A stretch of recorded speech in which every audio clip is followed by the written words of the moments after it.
আমাদের অনেক ভাই বোন আছেন যারা যে কোনো নামাজ পড়ার পরেই অটোমেটিক তাদের দুই হাত উপর দিক চলে আসে, অর্থাৎ দুই হাত তোলেন, মোনাজাত করেন, এরপর কিছু একটা বলে তারপরে মুখমণ্ডল মোছেন।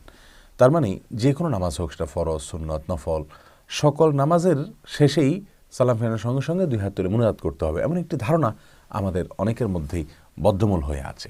এটি একটি ভুল ধারণা। মূলত সালাম ফেরানোর সঙ্গে সঙ্গে নামাজ শেষ। নামাজের পরে ফরজ নামাজ হলে বিভিন্ন রকমের জিকির, দোয়া বসে বসে পড়ার কথা নবী আলাইহিস সালাম থেকে বর্ণিত হয়েছে, সাহাবাদের থেকে বর্ণিত হয়েছে। এবং এর বাইরে আপনার ফরজ হোক অথবা সুন্নত নামাজ হোক অথবা নফল নামাজ হোক, সাধারণ যত নামাজ আছে এগুলোর সালাম ফেরানোর পরে হাত তোলার কোনো নির্দেশ কোরআন সুন্নাহর কোথাও বর্ণিত হয়নি। আর বিশেষ করে সালাতটাই হলো দোয়া। সালাতের শেষ অংশে বিশেষ করে আমরা দোয়া করি আল্লাহর কাছে।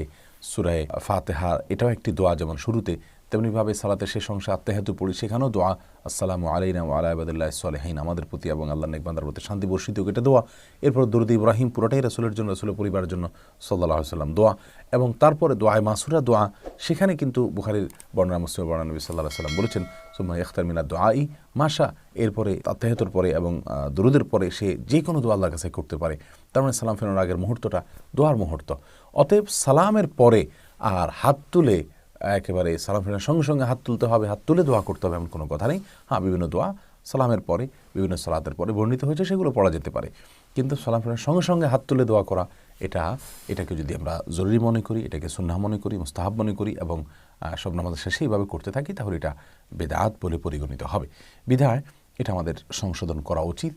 অনেক ভাইদেরকে মসজিদে বিভিন্ন জায়গাতে নামাজের সময় দেখা যায় যে সালাম ফিরাইছেন, সঙ্গে সঙ্গে দুই হাত তুলেছেন, তার মানে সালাম ফেরানো শেষ, এখন দুই হাত তুলে দোয়া করতে হবে না।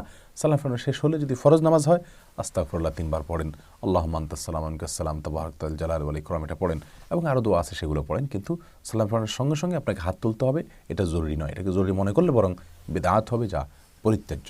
আল্লাহ তাআলা সংশোধন করার তৌফিক দান করুন।